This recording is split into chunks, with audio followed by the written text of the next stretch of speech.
vous a déjà dit que vous étiez trop sensible, que vous deviez prendre sur vous. Et si je vous disais que cette hypersensibilité que vous voyez comme un poids pouvait devenir votre plus grande force? Dans cette vidéo, je vais vous montrer pourquoi votre sensibilité n'est pas une faiblesse, mais un pouvoir mal compris.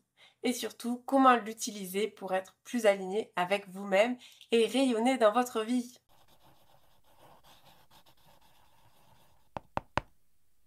Les idées reçues sur l'hypersensibilité, quelles sont-elles? C'est souvent mal perçu, on entend des choses comme t'es trop sensible, trop émotive, il faut être plus fort, arrête de prendre tout à cœur, arrête de pleurer, c'est un problème, tu devrais te blinder. Mais en réalité, l'hypersensibilité n'est pas un défaut, c'est un mode de fonctionnement neurologique particulier. 20% de la population est hypersensible. Ce n'est pas une anomalie, mais une richesse. Être hypersensible, c'est avoir des antennes émotionnelles ultra réceptives. Donc quand vous savez ça, vous savez que vous avez un don particulier. Le problème, ce n'est pas votre sensibilité, c'est la façon dont vous l'appréhendez.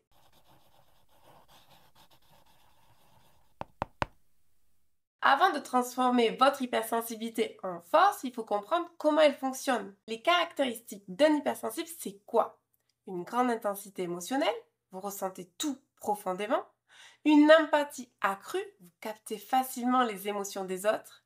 Une hyperstimulation sensorielle, les bruits, les lumières, les énergies vous impactent davantage. Une intuition très développée, vous percevez ce que les autres ne voient pas. Et si je vous disais que ça, c'est un super don pour la suite de votre vie.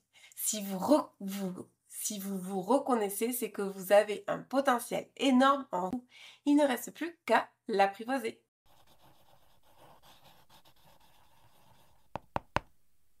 Alors, c'est quoi finalement les stratégies pour transformer son hypersensibilité en force? Voici 4 stratégies puissantes pour faire de votre hypersensibilité une force. 1. Apprendre à gérer son énergie. Protéger son espace mental et émotionnel. Mettre des limites. Imaginez une bulle autour de vous, surtout lorsque c'est des environnements toxiques. Créer des routines apaisantes, méditation, écriture, respiration, nature. Vous avez ce don-là, utilisez-le. Votre énergie est précieuse. Alors apprenez à la canaliser au lieu de la subir et à la transformer vers quelque chose de créatif pour vous. Développez la maîtrise émotionnelle. Acceptez ses émotions sans les juger. Ne pas se sentir trop, mais normaliser sa sensibilité. Ne pas se laisser envahir. Alors vous avez des techniques. La cohérence cardiaque, vous allez inspirer, expirer en 5 temps, l'ancrage, le recentrage. Votre intelligence émotionnelle est une force, apprenez à l'utiliser. Le troisième point, c'est s'appuyer sur son intuition. Vous avez ça en vous, utilisez-le. Faites confiance à vos ressentis. Votre sensibilité vous donne accès à des informations subtiles que d'autres ne perçoivent pas. Utilisez son intuition dans ses décisions, apprendre à reconnaître quand une situation vous convient ou non. Les hypersensibles sont souvent très intuitifs. Donc, c'est une boussole puissante. La quatrième, c'est transformer son hypersensibilité en un atout professionnel. Trouver un environnement qui respecte sa sensibilité, voire même qui l'utilise. Vous pouvez même devenir praticien de décodage intuitif puisqu'on a besoin de votre sensibilité, de votre empathie et de votre hypersensibilité. Comme le coaching, la thérapie, l'écoute active. Votre sensibilité peut devenir votre super pouvoir dans votre travail si vous l'utilisez bien. Être hypersensible, c'est être un peu comme un diamant brut, à l'état naturel.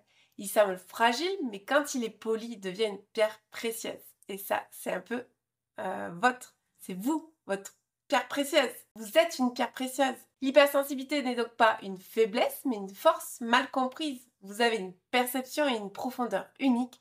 Utilisez-le à votre avantage.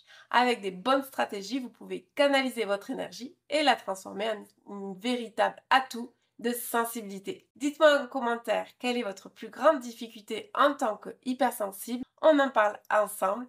Et si tu souhaites être accompagné, j'ai une formation clé en main pour l'hypersensibilité avec un suivi chaque semaine avec mes propres élèves en décodage intuitif. Donc, utilise le lien en description. Et si tu veux aller plus loin et développer ton activité et être payé pour ça, j'ai aussi la formation pour devenir praticien de décodage intuitif. Allez, je te dis à bientôt. Ciao, ciao! N'oublie pas de t'abonner à ma chaîne pour recevoir des nouvelles vidéos. Ciao, ciao!